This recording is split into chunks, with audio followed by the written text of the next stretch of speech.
Hola, buenos días, opositores, opositoras, ¿qué tal? Bueno, bienvenidos al Rincón del TCAE y damos la bienvenida a este canal con un tema que a muchos les parece bastante complejo.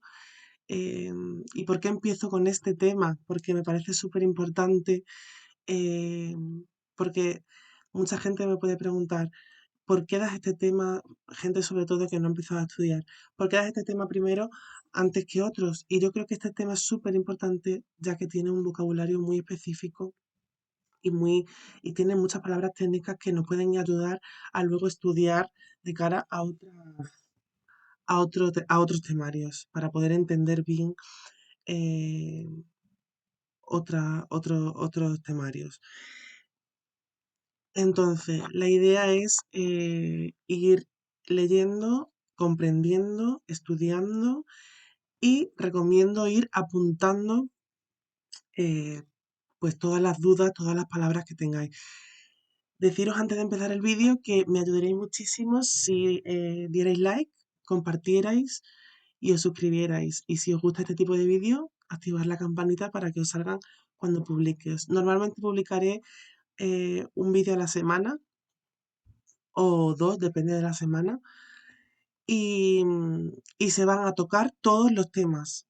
Eso que quede muy claro. Luego otra cosa que decir, que me han preguntado algunos alumnos que tengo aparte,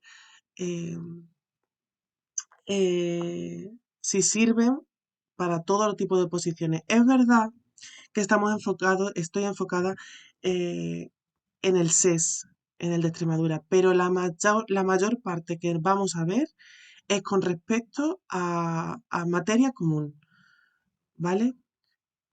Entonces yo creo que he organizado los temas, eh, he hecho resúmenes de todos los temas y vamos a ir viéndolo poco a poco, resolviendo dudas. Me podéis dejar en comentarios cualquier cosa que tengáis dudas o si os gustan otro tipo de vídeos, si necesitáis indagar más sobre algo en específico, os lo explico sin ningún problema, puedo hacer vídeos complementarios. Y nada, sin más dilaciones, vamos a empezar este tema, la oxigenoterapia. Vale, vamos a empezar. ¿Qué es la oxigenoterapia? La oxigenoterapia consiste en la administración de oxígeno gaseoso, que es la mezcla de aire enriquecida con oxígeno a un paciente. ¿Con qué finalidad? Con la de establecer una tasa de oxígeno en sangre. Perdón. El aire atmosférico llega hasta los pulmones y es en los alveolos donde se produce el intercambio gaseoso. Es decir, en los alveolos es donde se produce el intercambio gaseoso entre el aire y la sangre. Este oxígeno es transportado por la sangre hacia los tejidos del organismo y es utilizado a nivel celular con las consiguientes creaciones de dióxido de carbono, que a su vez pasa a la sangre y es transportado por ella hasta los alveolos para expulsarse al exterior. Esto no es muy complicado, creo que lo hemos visto todos, eh, eh, lo hemos visto todos desde que somos pequeños y si hay alguna duda, eh, también puedo poner alguna imagen si lo necesitáis.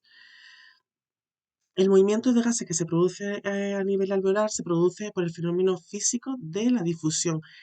La difusión es una pregunta que suele caer en los exámenes. ¿Qué es la difusión? Ir apuntando las dudas, o sea, estas palabras, porque os van a ayudar, o sea, un glosario que os van a ayudar bastante a poder entender luego otras cosas. Entonces yo lo recomiendo, a mí me vino muy bien apuntarme todas las palabras, todos estos tecnicismos que a veces no, no, no se nos quedan en la cabeza. Entonces, apuntarlo viene muy bien a la hora de que se retenga en la cabeza. El movimiento de gas, entonces, el movimiento de gases que se produce a nivel alveolar se produce en el fenómeno físico de la difusión, debido a la diferencia de presiones de gases. El oxígeno Es un gas incoloro, inodoro, explosivo y altamente inflamable, por lo que su manejo requiere importantes medidas de seguridad. La administración de oxígeno puro mantenida por periodos prolongados es peligrosa, puesto que se producen lesiones en el pulmón y cerebro, además de ser irritante para las mucosas. Esto es muy importante saberlo. Es decir, la administración de oxígeno puro es peligrosísima si se mantiene prolongado. Esto es importante apuntarlo. Su uso en estado puro está desaconsejado y muy restringido. Lo que se utiliza habitualmente es una mezcla gaseosa de aire enriquecido con oxígeno, es decir, con una concentración de oxígeno superior al normal, cifras superiores al 21% de oxígeno. La riqueza de oxígeno en la mezcla dependerá de la técnica de oxigenoterapia empleada, mascarilla, gafas nasales, etc. La oxigenoterapia está indicada en todas aquellas personas que sufren hipoxia. ¿Qué es hipoxia? Hipoxia. Hipoxia es una palabra que significa falta de oxígeno, es decir, no llega bien el oxígeno a esas células, acompañado o no de la hipercapnia, que la hipercapnia es la retención de anhídrico carbónico. Y bueno, tenemos por asfixia, elevaciones a grandes alturas dependiendo de la presión del oxígeno, intoxicaciones por gases que bloquean la hematosis normal, insuficiencia respiratoria, bronquitis crónica, asma bronquial, EPOC, neumonía. Todas estas enfermedades las veremos en otros temas, o sea que tranquilidad, que no hay que agobiarse por ahora. Es mejor ver las cosas poco a poco y así luego ir entendiendo poco a poco y relacionando los conceptos. Entonces, perdón, líquido, como decíamos, lesiones del sistema nervioso central que afectan al centro regulador de la respiración, tumores, encefalitis, tal, o alteraciones del transporte de oxígeno en sangre, como obviamente grandes hemorragias, intoxicaciones, etc. Vamos a pasar a un tema, a una parte muy importante que son los equipos de oxigenoterapia. Bien, la administración de oxígeno prehospitalario es otra palabra que hay que tener muy en cuenta. Prehospitalario es fuera del hospital. Creo que os lo he puesto por abajo y os lo he especificado, pero os lo explico ahora. Prehospitalario es cuando, por ejemplo, en un accidente, cuando tiene que ser algo de inmediato. La administración de oxígeno prehospitalario procede de las denominadas balas o bombonas. Las balas de oxígeno, ¿qué son? Son cilindros de acero que contienen oxígeno a una presión superior a la atmosférica y en temperatura de 21 grados. 21 grados, balas de oxígeno. Hay diferentes tamaños.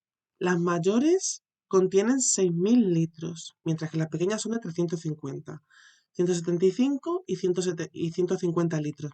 Estos valores hay que aprendérselos, ¿vale? Es decir, la temperatura de la bala de oxígeno y los litros que tienen es una pregunta de examen, ¿vale? Las unidades en las que se representa, en las que se expresa la capacidad de una bala puede ser en litros, atmósferas por presión, kilogramos, centímetros cúbicos, todas ellas estén provistas de un manómetro que mide la presión del oxígeno en el interior de la bala. Consta de un reloj con una circunferencia graduada expresada en litros, o como venga expresada, y una aguja que expresa en cada momento la presión existente en la bala, que irá disminuyendo a medida que se consume el oxígeno, llegando a un momento en el que se iguala a la presión atmosférica, En ese momento, obviamente, pues deja de salir el oxígeno de la bala y habrá que recargarla. Esto sería una bala de oxígeno, ¿vale? Creo que todo el mundo hemos visto una. Si hemos tenido algún familiar enfermo alguna vez y ha necesitado oxígeno, o hemos ido a un hospital, o cuando hemos estudiado en su momento el grado de auxiliar de enfermería, sabemos a lo que hacemos referencia. Bien, caudalímetro o flujómetro. Este es muy importante, ay, perdón, esto es muy importante saberlo también porque es otra posible pregunta de examen, ¿vale? Esto es importante saberlo, lo subrayo para que quede claro. ¿Qué es el caudalímetro o flujómetro? Pues esto sirve para poder aplicar oxígeno al paciente, o sea, para poder aplicar oxígeno al paciente. Y que no es que no es otra cosa que una válvula para regular el flujo de salida, lo que nos permitirá controlar la cantidad de oxígeno que sale por toma, de la toma por minuto. ¿Vale? Este es, aquí tenéis. Bien, tenemos por otro lado también el sistema de humidificación. También es una posible pregunta de examen, aunque es menos frecuente, pero también sale, ¿vale? La administración de oxígeno, o sea, el sistema de humidificación. Para administrar oxígeno a los pacientes hay que proveerlos del grado de humedad adecuado, pues de otra manera sería irritante para la mucosa y podría producir lesiones al pulmón y cerebro. Em, es decir, siempre tiene que haber una humedad constante en las mucosas, ¿vale? Por ello, se hace pasar el gas por un frasco cerrado que contiene agua destilada. El oxígeno pasa directamente por un tubo desde la bala hasta el interior del frasco, introduciéndose en el agua, donde se humidifica produciendo un burbujeo constante. La tapa del frasco está perforada por un segundo tubo que está por encima del nivel del agua y recogerá el oxígeno humidificado para llevarlo por diferentes dispositivos, obviamente hasta el enfermo. Y bueno, es importante vigilar que el frasco humidificador contenga siempre agua destilada. Bien, aquí tenemos lo que sería, mira, ¿veis? Una foto con estos equipos de oxigenoterapia, que son muy comunes en todos los hospitales, vamos a encontrar. Y pues eso, el flujómetro arriba, eh, los adaptadores, los nebulizadores, los tubos, las mascarillas de oxígeno. Ya lo veremos más adelante los tipos de mascarilla que hay. Pero eso, que vayáis familiarizando con las imágenes, sobre todo para los que sois nuevos, con las imágenes, que veáis cómo se conectan, que tienen un adaptador, eso. Bien, pasamos ahora a los métodos de administración de oxígeno. Existen varios métodos y cada uno obviamente con sus características propias. ¿Veis? Aquí tenemos una mascarilla, unas gafas nasales que ahora veremos lo que son. Bien, tenemos por un lado la sonda o catéter nasal. Estas preguntas también son muy frecuentes en los exámenes de oposición. ¿Qué es una sonda o catéter nasal? Es un tubo de grosor variable, de goma o plástico flexible y transparente. Su extremo o punta en Roma y presenta uno o varios orificios en los 3 centímetros. Aquí os he recalcado, os lo he vuelto a apuntar porque es importante saber, ir conociendo, como os he dicho al principio, vocabulario, es importante. Y os lo voy a quedar aquí para que lo podáis consultar cuando queráis. La punta en Roma simplemente es una punta redondeada. Punta en Roma, punta redondeada. Y lo que hace es que evita cortes, perforaciones o lesiones accidentales. Y, y son ideales para la exploración. Bien, la sonda o catéter nasal se introduce por la fosa nasal hasta la orofaringe, que para las que no lo sepan también lo tengo apuntado aquí, ¿vale? Que es la parte de la garganta que conecta la boca con la lengua, ¿vale? La boca con la lengua.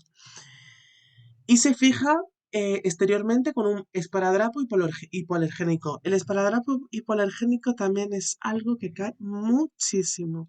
Siempre que os pongan esparadrapo hipoalergénico es en una pregunta, normalmente va a ser esa la respuesta. No siempre, hay que leer, como siempre digo, muy bien todas las preguntas, pero el esparadrapo hipoalergénico es un material que se usa muchísimo. Y por supuesto hay que vigilar su correcta posición y debe cambiarse cada 48 horas. Tener claro aquí también eso, que a veces nos ponen preguntas de 24 horas, 48 horas. Pues es 48 horas, porque puede provocar úlcera, eritema, en fin. Eritema es una rojez, que también lo veremos más adelante, poco a poco, pero hay que ir viendo ya vocabulario para asentar las bases y luego proceder a todos los temas siguientes. Entonces, eritema es una rojez, ¿vale? Y bueno, hay que cambiarlo cada 48 horas. Bien. Aquí os tengo puesto lo de prehospitalario, que ya lo expliqué antes, que eh, esto me parecía muy importante, la verdad, porque así vamos asentando bases que fuera del hospital, en caso de urgencia, por ejemplo, un accidente. Bien, vale. Otro sería las gafas nasales, que estos son tubos parecidos a las sondas, pero se adaptan a las dos fosas nasales simultáneamente. Son las que se colocan aquí, por detrás y en la barbilla, ¿vale? Se ajustan normalmente en la barbilla. Eh, Muchísimos abuelitos suelen tener este tipo de sondas, sobre todo en la residencia, los que están malitos, seguro que sabéis a cuál me refiero. El oxígeno se administra al interior de las dos fosas nasales y no solo una. Esto también tenerlo en cuenta. Se introduce por los dos orificios nasales, los dos. Y tiene el inconveniente de no llevar un dispositivo para regular la concentración de oxígeno. Y reseca mucho las mucosas. Su ventaja es que son cómodas para el enfermo, ya que podrán hablar, comer, beber. Y este método se emplea cuando el paciente necesita una concentración de oxígeno baja. Y luego pasamos a las famosas mascarillas, que son dispositivos de plástico transparentes que cubren nariz y boca. Todo el mundo sabe lo que es una mascarilla, aquí dejo una imagen, y pueden tener varios orificios laterales, con la finalidad de que el oxígeno se mezcle con el aire ambiental.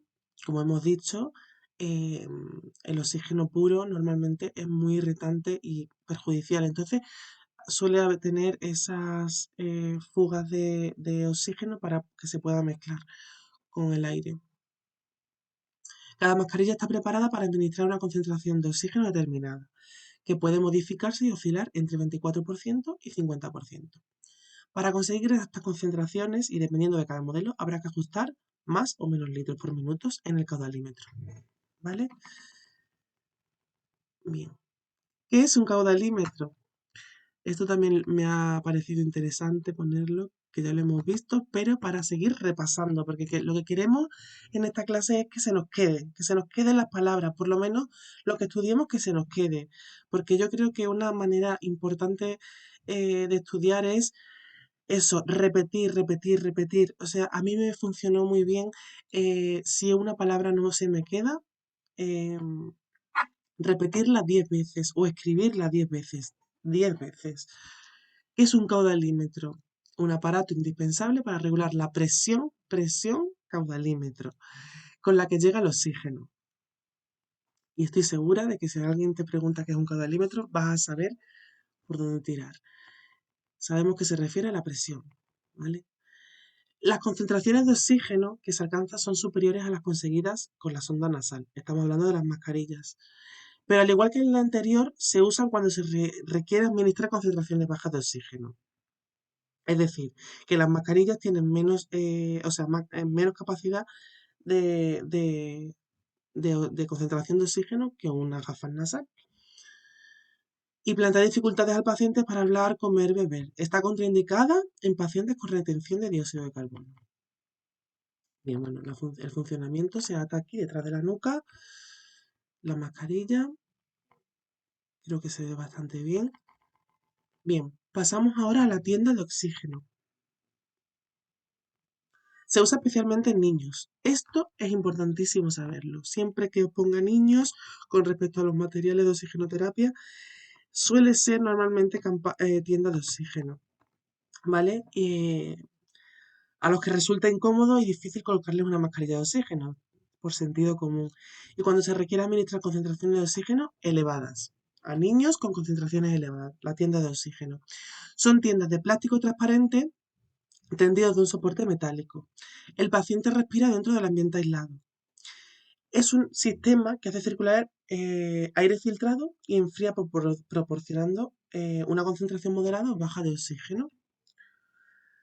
Bueno, aquí pongo el procedimiento para montar la tienda, que no es relevante como tal. Esto sería eh, una tienda de oxígeno, ¿vale? Creo que se ve bastante claro cómo es.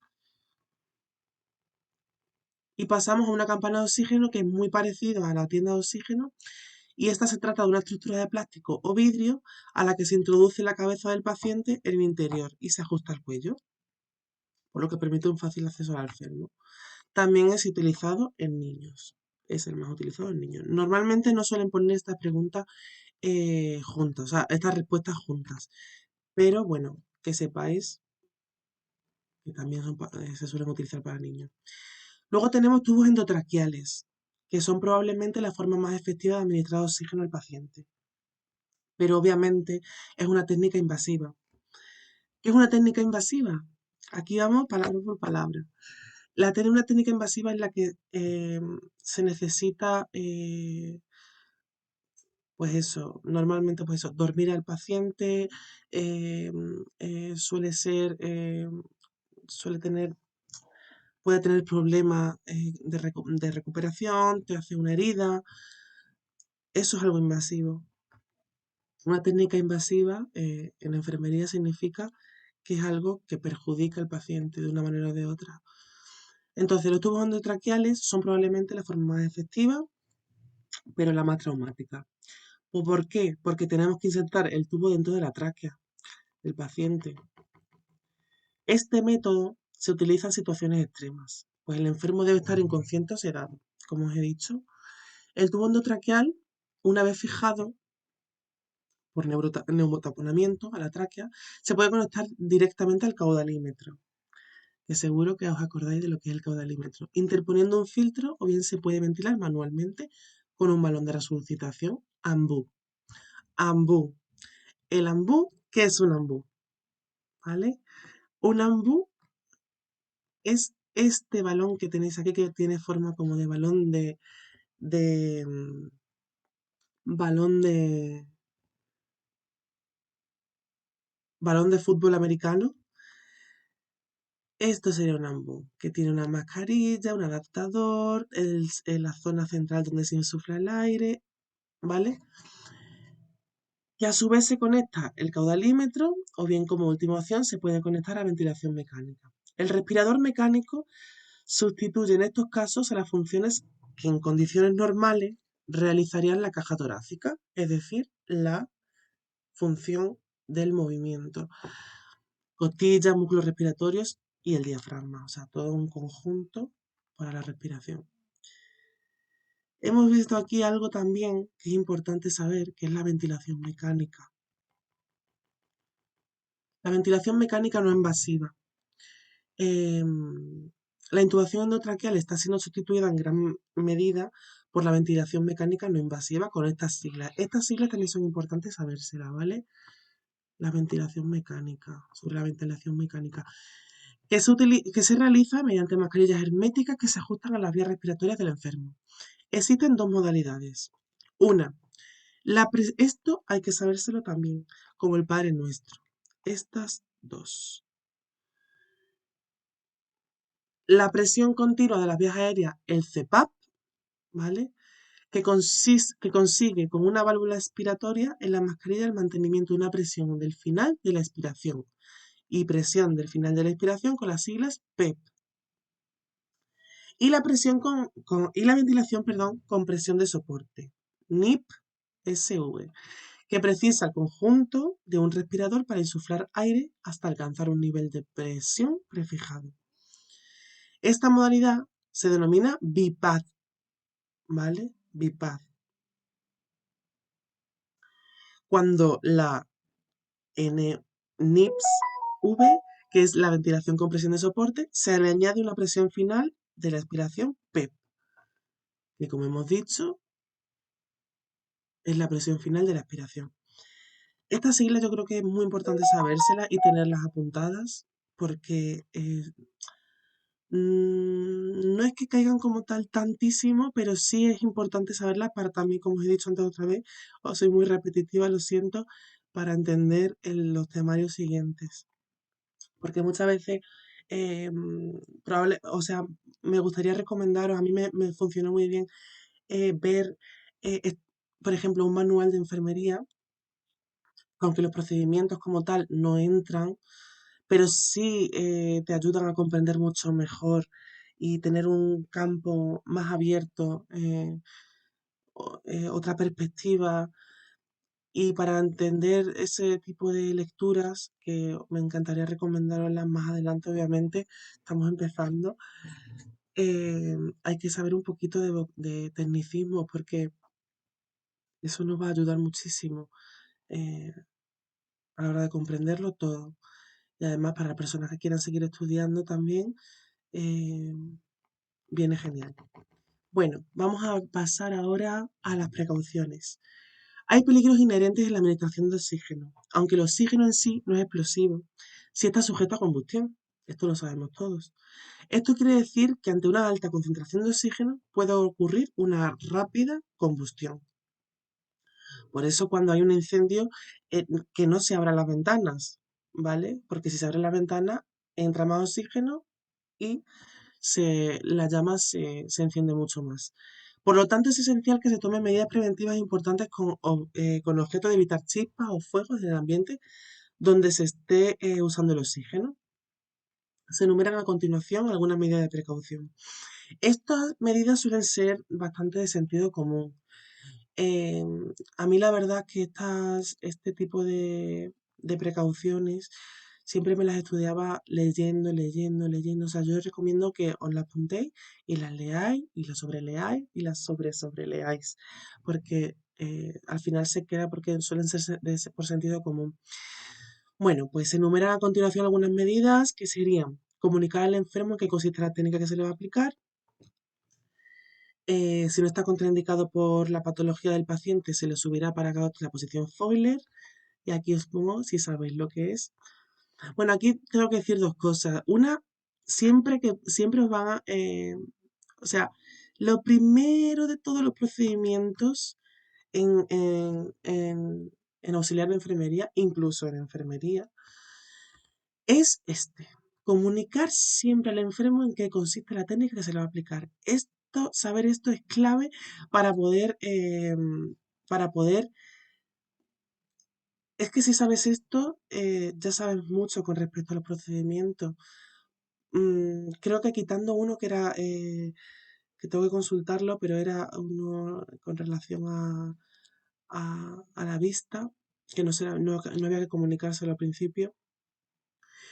Pero esto es fundamental saberlo porque suelen caer mucho este tipo de preguntas en el cual te ponen un montón de cosas que tú crees que son importantes, lo digo por experiencia propia, pero al final te ponen una respuesta que pone comunicar al enfermo en qué consiste la técnica y es esa, la primera siempre va a ser esa, o casi siempre, ¿vale? Lo veremos más adelante, pero casi siempre que se os quede que va a ser esa, yo lo apuntaría. Y si, como decíamos, si no está contraindicado por la patología del paciente, se le subirá para que adopte la posición Fowler. Y os pregunto aquí que si sabéis lo que es Fowler. Pensarlo un segundo. Fowler es una posición anatómica, que también la estudiaremos más adelante, en la cual el paciente está en un ángulo em, de 45 grados. Es decir, la posición Fowler es eh, sentado con la cabeza más alta. Por lo tanto, este tipo esta posición anatómica favorece pues la expectoración, favorece a que se pueda respirar mejor, a tener como controlada el tema de las secreciones y tener despejadas las vías aéreas. esta posición es muy importante saberla también porque cae mucho, porque es una posición que está, que para casi todo se necesita. Aunque bueno, ya lo veremos más adelante, solamente que tengáis esa toma de contacto con algunas posiciones anatómicas. Luego, informar a la persona que se encuentra en la habitación que el oxígeno es un gas inflamable, por lo que no se permitirá fumar en la habitación, obviamente, ni conectar nada en la red eléctrica. Luego, poner agua estéril en el humedecedor del caudalímetro. Y bueno, prohibido fumar. Os lo dejo por aquí para que le echéis un vistazo, pero ya os digo que no es algo que es un poco todo de controlar la temperatura de la habitación, vigilar la instalación a menudo, eh, son cosas bastante de sentido común.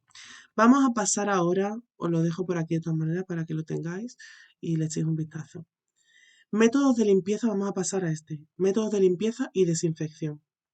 Aunque ya andaremos más adentro, porque este es un tema aparte, entero además, limpieza, desinfección, esterilización, qué es el flameado, hay que ir conociendo conceptos, pero eh, vamos a ver con respecto a los materiales de oxigenoterapia. En la prestación de los cuidados sanitarios referidos en este tema, la mayoría del material utilizado es de un solo uso, por lo que procede su eliminación. En cuanto al material usado que no es desechable, debemos limpiarlo inmediatamente. Esto también es importantísimo saberlo. El hecho de, después de usar algo, siempre hay que limpiarlo inmediatamente. Es una posible pregunta de examen. Limpiar inmediatamente un material que es de un solo, o sea, que es de varios usos, o inventariable, material inventariable, que es material de larga duración, como por ejemplo, no sé, una estufa incubadora. eh, es importantísimo limpiarlos siempre. Y los materiales desechables también. Los desechables, perdón, los que son reutilizables. Y nada, y hay que decir también, obviamente, que yo creo que está claro, pero que hay que tirarlos a los contenedores correspondientes de residuos que correspondan. Para ello nos protegeremos, como mínimo, con guantes y delantal. También podemos añadir mascarilla y pantallas de protección ocular. Hay que clasificar el material y desmontar todo aquel que lo permita. Se realiza un aclarado con agua fría para eliminar la suciedad más evidente. Y luego hay que usar el detergente adecuado y seguir paso a paso las indicaciones del protocolo correspondiente, facilitado por cada institución, o en su caso, las recomendadas por el fabricante. Por ejemplo, en los laboratorios para esto hay una cosa que se llama PNT, que son los procedimientos normalizados de trabajo, que lo que hacen es que es como un manual de seguridad parecido, en los que te ponen en cada laboratorio todo lo que es relacionado con las precauciones que hay que tener, dónde se desecha el material, tal. Bueno, pues esto sería algo parecido. Según cada institución, según cada hospital, pues tendrán una serie de normas u otras, pero en general son las mismas con respecto al desecho de residuos orgánicos, biológicos, tal. Suelen ser los mismos contenedores, los mismos colores, ¿vale? Esto también para que es importante saberlo. Haciendo una correcta limpieza se facilita enormemente la posterior desinfección, obviamente. Siempre antes de desinfectar o de esterilizar hay que limpiar. Y esterilización del material. Esto lo voy a apuntar aquí como importante, ¿vale? Porque esto cae también bastante. La limpieza del material es tan importante como los procesos de esterilización, como he dicho antes, ya que la mayor parte de los problemas infecciosos relacionados con el material son debidos a deficiencias en el lavado, porque el lavado arrastra, no todo, no arrastra esporas, no arrastra todas las bacterias, pero sí ayuda como a ese primer paso para que luego podamos esterilizar todo por completo o desinfectar y que no haya fallos, obviamente, en la esterilización. A continuación, os pongo por aquí, a continuación y hablando de eliminación, vamos a poner una serie de indicaciones en relación a la ayuda que debemos prestar al paciente con patología respiratoria para facilitar la eliminación o expulsión de las secreciones, cuando no es capaz de eliminarlas adecuadamente por sí solo. Y al final, unas mínimas indicaciones para la limpieza del instrumental. Os pongo aquí, atención, diferencias entre limpieza, lo que hemos hablado antes. Eh, Os lo voy a decir así a grosso modo, para que tengáis un concepto. Pero ya os digo que hay un tema entero con respecto a esto, ¿vale? Limpieza sería eso, eliminar lo primero que se hace con respecto a luego desinfectar un material o esterilizarlo. Primero se limpia, no elimina virus, no elimina esporas, pero sí quita material. Luego la desinfección, que bueno, ya entraremos más en detalle, pero elimina casi la mayoría de hongos y virus, pero no elimina las esporas. Y por último, la esterilización en autoclaves, suelen ser en autoclaves, que el autoclave también es fundamental, hay que sabérselo, que ya lo veremos en otro vídeo. En la esterilización sí se eliminan todas las bacterias, todos los virus y todas las esporas que existen. Pero bueno, os lo quería quedar por aquí para que os lo apuntarais y ya verlo más en profundidad en el tema de limpieza, desinfección, esterilización. Drenaje postural. Esto es importante, pero tampoco una cosa, o sea, lo más importante es lo que os he dicho, los materiales, sobre todo, entender bien lo que significa oxigenoterapia, eh, el caudalímetro, todo, las gafas nasales, las presiones. Vamos a leerlo porque, bueno, es importante saberlo también. El drenaje postural colabora en la eliminación de las secreciones al facilitar el paso de las mismas desde el lugar donde se encuentran acumuladas hacia los bronquios principales. Para ello, el paciente debe de adoptar la posición más adecuada en relación con el lugar en el que se encuentran acumuladas dichas secreciones. Se trata de un proceso totalmente pasivo. Vale, aquí tenemos otro concepto, pasivo, que creo que todo el mundo lo sabemos, pero lo voy a decir por si acaso. Pasivo es algo que lo realiza otra persona por ti, activo lo realizas tú. Es importante apuntarlo también si estáis escribiendo en una libreta.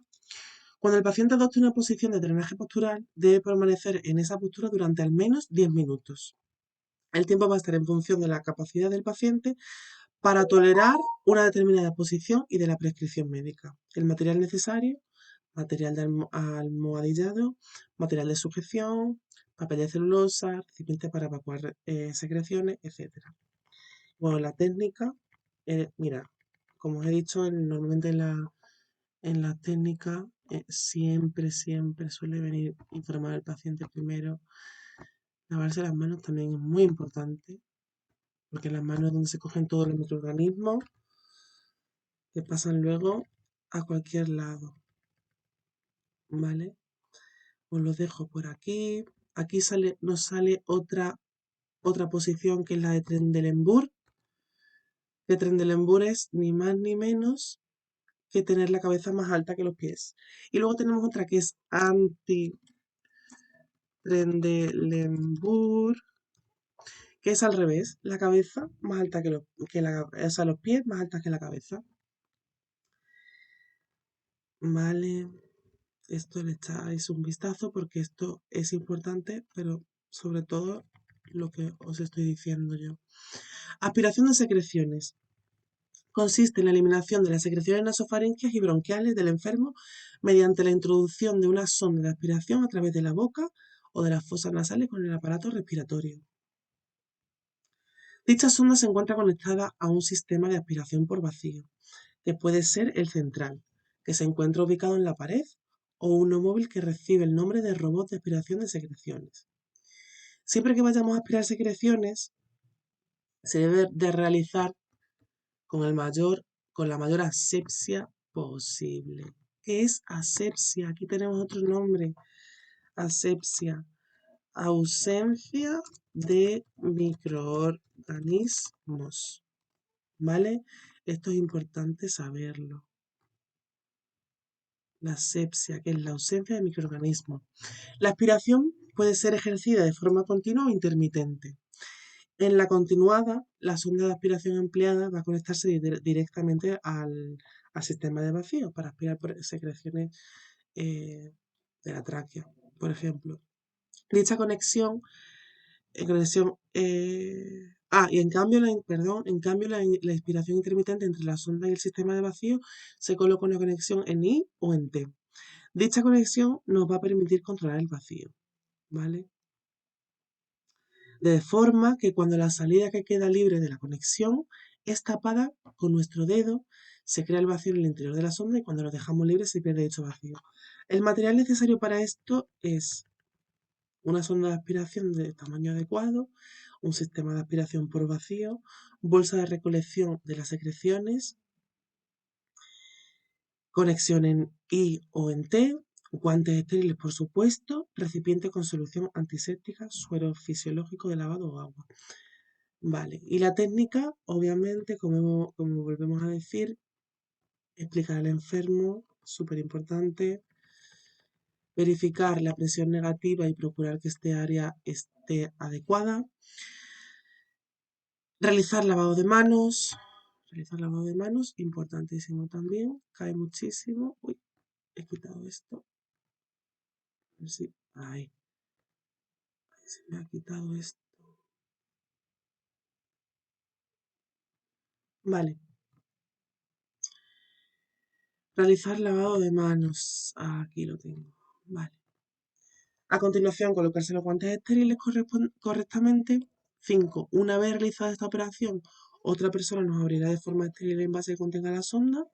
6. Después se introducirá la sonda a través de la boca o fosas nasales para comenzar la aspiración. 7. Para comenzar la aspiración, tapar la abertura de la conexión I o en T. 8. Uy, que me voy. 8. Cuando se comienza la aspiración, se empieza también a retirar la sonda girándola levemente. 9. La aspiración no debe durar más de 10 segundos. Esto es importantísimo en las aspiraciones porque nos puede dar un reflejo y marearnos. Esto es muy importante saberlo que, a ver, en los tipos T a veces caen como 10 o 15 segundos. Normalmente si te ponen estas dos respuestas será 15, pero si te ponen 10 y las otras no hay 15, suele ser 10, ¿vale? Lo digo porque esta es una posible pregunta totalmente de examen. 10. Repetir los pasos anteriores hasta que se aclaren las vías respiratorias. 11. Jugar la sonda y sistema de aspiración con la solución desinfectante o con el suero fisiológico. 12. Si durante la aspiración se detecta cualquier tipo de anomalía, se avisará obviamente al médico. 13. Una vez se haya terminado de aspirar, se tira la sonda y los guantes. 14. Se procederá al lavado de manos y a la limpieza del material no desechable. El tema del lavado de manos también hay que tenerlo muy en cuenta porque no solamente se hace antes, sino que también se hace después. Y muchas veces me recuerdo equivocarme en ese tipo de cosas, de decir, el lavado de manos después no. O sea, siempre tenía dudas porque como te pones guantes, pero no. El procedimiento correcto es antes y después. Perdón, ¿vale? Y luego obviamente se anotará en la hoja de incidencias. Anotar en la hoja de incidencias, perdón, estoy un poquillo con alergia. La limpieza de instrumental debe hacerse lo antes posible para evitar que las manchas biológicas, sangre, heces, pus, tal, se sequen y se adhieran al mismo. Esto es por sentido común, pero es importante saberlo también, que hay que limpiarlo o sea, inmediatamente. Vale. Esto echarle un vistazo porque no es, os lo he puesto más como para que sepáis un poco sobre el tema de los instrumentos, que es un instrumento, no es algo que entre como tal en el tema, pero ayuda mucho, ¿no? A entender todo. Em, pues eso, es un instrumento, como es, que hay que sumergir en solución antiséptica, con el agua como tiene que ser, en fin, un poco para que lo leáis. Y luego a tener en cuenta, os he puesto por aquí algo que me parecía súper importante de cara a los exámenes con respecto a las ondas, que son las que suelen caer más en los exámenes, ¿vale? Que son este tipo de sondas, ¿vale? La Nelatón, estas tienen la característica de que son rectas, semirrígidas y de una sola vía. Las vías son las que algunas sondas tienen una vía, otras dos, otras tres. Pues las vías son, por ejemplo, en Foley, si os bajáis una más, las vías son donde están lo verde y lo rojito. Pues justamente ahí. Esas son las vías, ¿vale? Una, dos, se ve claramente. Pero bueno, para que si algún día si tenéis dudas, sepáis que es eso. Entonces, las Nelatón son rectas, semirrígidas y de una sola vía, sin sistema de fijación. ¿Para qué son? Suelen ser para vaciar la vejiga o recogida de muestras. Y el material es de PVC. Aquí tenéis imágenes, yo creo que está bastante bien explicado. He elegido esta imagen porque me ha parecido súper buena, que lo explica todo genial. Y son las que suelen caer, ¿sabes? Entonces, las Foley, por ejemplo, cae muchísimo, que son, aquí tenéis, de dos o tres vías, se ve perfectamente. Y las características son que son rectas, de dos o tres vías. Y en ambos casos incluyen un balón de fijación. Las indicaciones, la de dos vías para el vaciado vesical y sondaje permanente sin sospecha de patología urinaria. Y la de tres en caso de hematuria. Hematuria. Esta es otra palabra que es hematuria. ¿A qué se puede referir? A algo de la sangre. Bien, y los materiales suelen ser de látex, PVC y silicona o silicona estriada. Y Eman, es que lo explica súper bien aquí, ¿vale? Os he puesto esto porque creo que echándole un vistazo se queda además perfectamente. Las ondas son tal cual. Yo he estado trabajando y es exactamente, son así, como se ven en estas imágenes. Y bueno, para finalizar esta sesión, esta clase, os he querido poner algunas preguntas ya están respondidas, pero bueno, para que sepáis un poco, para que os familiaricéis con lo que es tipo T, para los que no lo habéis hecho, para los que lo necesitéis. Y bueno, nunca viene mal aprenderse estas preguntas. Eh, por ejemplo, vamos a ir a ver unas cuantas y a ver si vosotras mismas, aunque estén respondidas, pero que sepáis que podéis apuntarlas o podéis... He cogido las preguntas que creo que más importantes son. Por ejemplo, esta tenemos aquí una que dice, a la hora de administrar oxigenoterapia, se utiliza un caudalímetro para regular el flujo de oxígeno. ¿Con qué otro nombre se conecta este dispositivo? Es el flujómetro, ¿vale? Otra, la bombona o balas de oxígeno utilizadas en oxigenoterapia contienen el gas A, lo hemos visto al principio del tema, que era a presión mayor que la atmosférica. Vale, tenemos por aquí más. El tipo de respirador utilizado en ventiloterapia que controla la presión que debe haber en cada inspiración recibe el nombre de presión. Creo que está bastante claro. Otra, cuando a un paciente se le realiza el procedimiento de eliminación de secreciones mediante la aspiración de las mismas, debemos tener en cuenta que, esta os la he dicho hace nada, no más de 10 segundos. ¿Ves? Si aquí pusiera, por ejemplo, más de 15 segundos, sería 15. Pero te pone 10, entonces no hay otra que se asemeje, porque 30 segundos es imposible. Otra, por ejemplo, a ver, que son bastante buenas estas preguntas y son muy típicas, además de examen de oposición. Cuando se dice que una persona tiene una respiración eupneica, esto lo veremos más adelante, ¿vale? En los tipos de respiraciones, porque lo quiero incluir en otro tema que no es este, o sea, no es este como tal, pero es que está relacionado y se va a entender mejor, por eso no lo he puesto en este. Eupneica siempre se refiere a normal, ¿vale? Entonces siempre tiene valores normales. Otra, por ejemplo, que también os la incluiré en otro tema, eh, probablemente en el sistema cardiocirculatorio, el sistema respiratorio, ya veré, que es más fisiología. Pero es que no quiero agobiaros tanto, entonces quiero que vayáis poco a poco y que vayáis entendiendo conceptos básicos para eso, para luego. Los valores normales de la frecuencia respiratoria en un individuo adulto oscilan entre 18, 12 y 18. La ausencia total de la respiración se denomina, hemos dicho antes que apnea era normal. Ortopnea es la respiración cuando cuesta respirar en horizontal. Y bradipnea es que las pulsaciones van más por debajo. Bradipnea, taquipnea, ya lo veremos. Entonces, en este caso sería apnea, ¿vale? Y bueno, por último he puesto esta que también es muy frecuente que caiga. La frecuencia del pulso es el número de pulsaciones por minuto. ¿Cuál es la cifra normal en un adulto? 60, 80. Ya os digo, no os agobiéis con las preguntas estas. Son preguntas que es para que os familiaricéis, para que tengáis un poco, para que sepáis qué conceptos, cómo suelen preguntar, qué, para que sepáis cuál es el vocabulario que utilizan.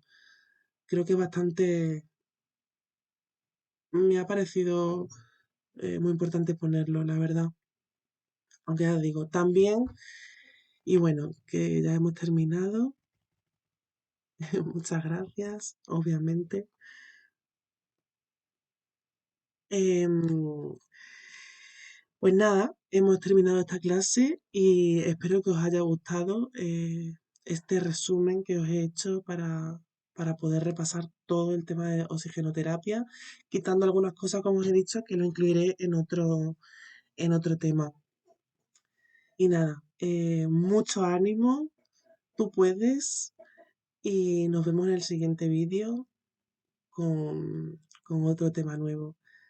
No dejes dejar un comentario para seguir mejorando mis vídeos, obviamente, y cualquier duda, ya sabes, tienes el correo, tienes el número de teléfono, tienes para dejar comentario, como he dicho, y todo, y darle like me ayudaría también muchísimo. Así que nada, muchísimas gracias y nos vemos. Chao.